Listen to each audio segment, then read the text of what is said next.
In warfare, there are no rules. It's a free-for-all out there. Take it from me. We might be safe in here for the moment. But if we go out there, they're sure to blow us away the first chance they get. How you doing? Good afternoon and welcome to another edition of Luke's World with myself, Jerry Luke. The Normally we come to you from WHCR FM in New York, 90.3, the voice of Harlem, between the hours of 2 and 3:30 every Friday. The number to call is 1-212-650-6903, and if I haven't mentioned it, it's on the radio. Today we come to you through the auspices of LSMFT Productions, Leo Farley, our director. And as always, we come to you at the Mark Symczak studio here in the city of New York.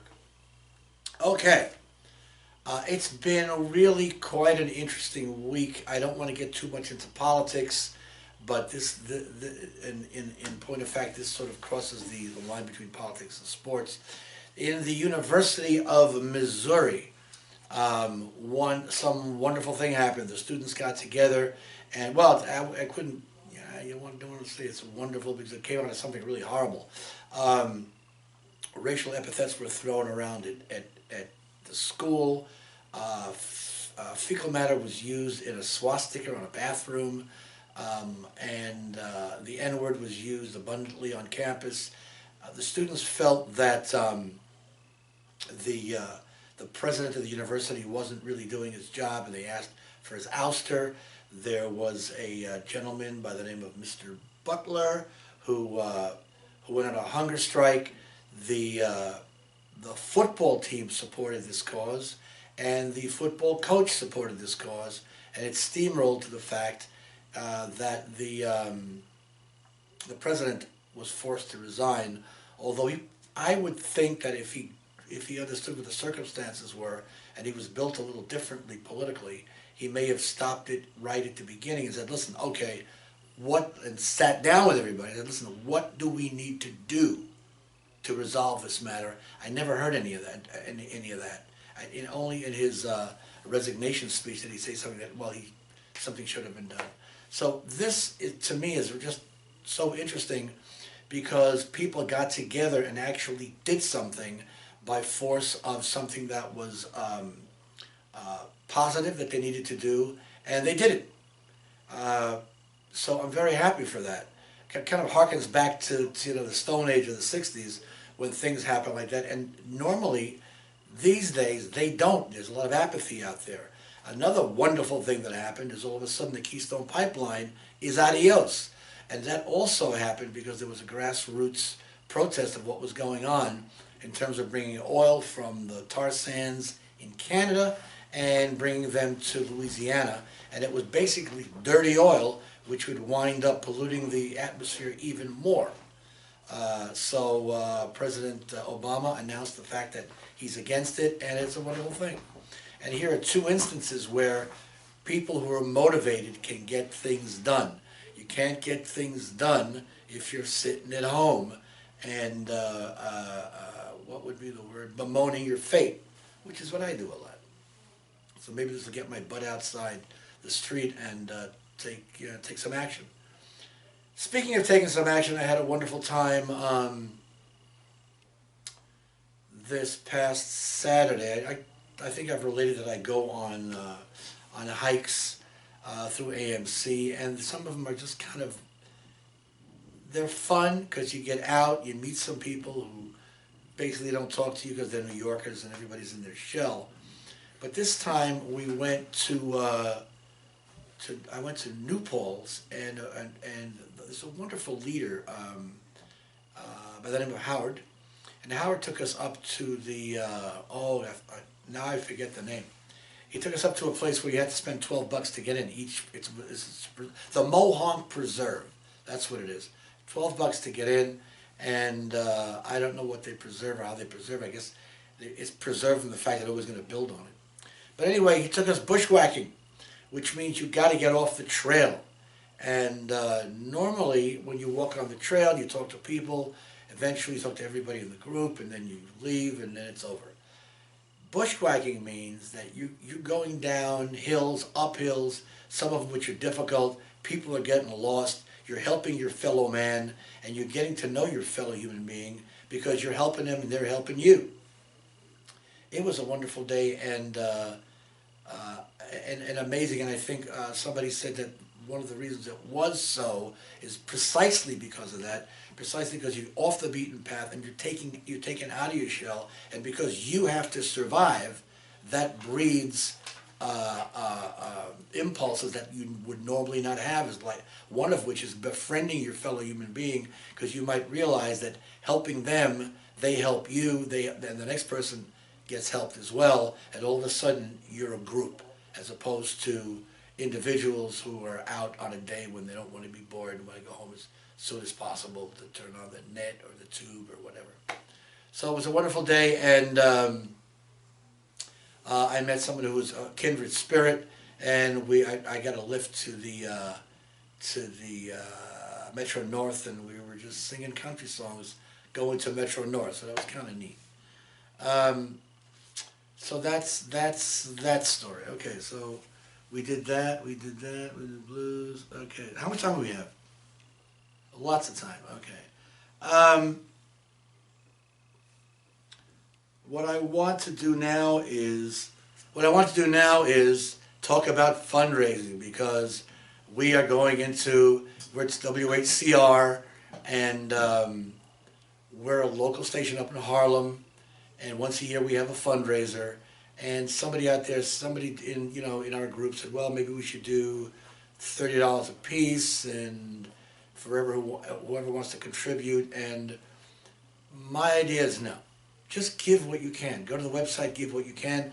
WHCR provides a valuable service to the community. I can't even read this.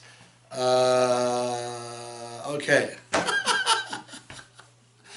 Don't change the channel. It provides a valuable service to the community, and the gospel shows, talk shows, sports shows, community shows, shows on health, shows on how to get a lawyer, all sorts of wonderful things that don't exist other places. It's the only community radio station. It's the only station, actually, that is geared to the Harlem community. A lot of stations broadcast hip-hop, blues, that come from outside the community. This is from within the community. It serves the Harlem community, the South Bronx, and also eastern New Jersey, around Fort Lee. So please go to the website. I will be pitching this. I think not this Friday, but the Friday coming, because we don't do the radiothon for another 2 weeks. So I thought I'd get started a little bit early to let you know that it's coming. So beware that it's coming, and give what you can. Go to the website, and there's ways to do it from the website. So there you are. I'm going to do this again. So there you are. Oh yes. Speaking of things we don't want to talk about, we are located at 29th Street and 8th Avenue. Actually, literally between 7th and 8th Avenue. This was it Saturday or Sunday. There was a shooting at 35th and 8th Avenue. So this isn't a boast. It's sort of like life is affecting us all.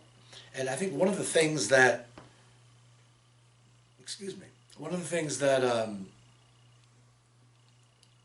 may have contributed to this shooting is a drug deal, because there's a recovery center over there, and 2 or 3 guys accosted this one guy. They shot him. He tries to get away. He dies in the subway, 35th and 8th. Number one, I've gone out of that station many, many times to go shopping at some of the big department stores in that area.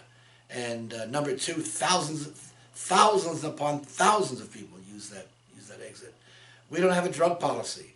We don't have a drug policy. We don't have any interesting ways to fight drugs.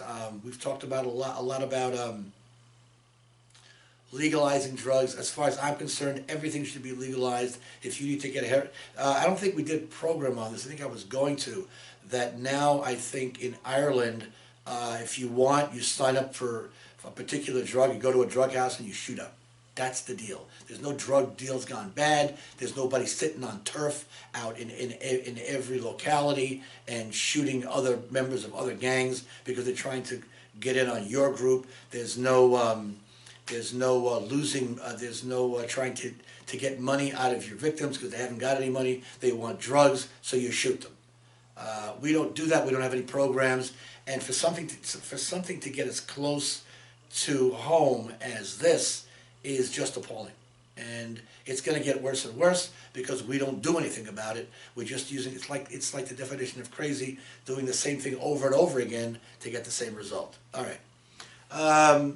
Good luck with that. The other thing is it's now open season on seniors. Let's just run them down. Somebody's walking across the street in a walker, bus comes by, run that person down. You don't even know. Okay, we're that far. Okay, we don't even know. The bus driver didn't even know that he'd ran somebody over. He had run somebody over. Run somebody over. And he's far away. Somebody's got to bring him back. Hey, you ran somebody over. A grandma. Oh yeah, a grandma was run over by a cab driver who's now in his 16th hour of work. He took a break for 5 minutes, closed and opened his eyes, and then went around the block and ran this lady over. There are no words to describe this. There's no I'm sorry. There's no we'll do it better next time. A person is dead. It's dead because somebody else didn't do any thinking. And how are we going to resolve this? I have no idea.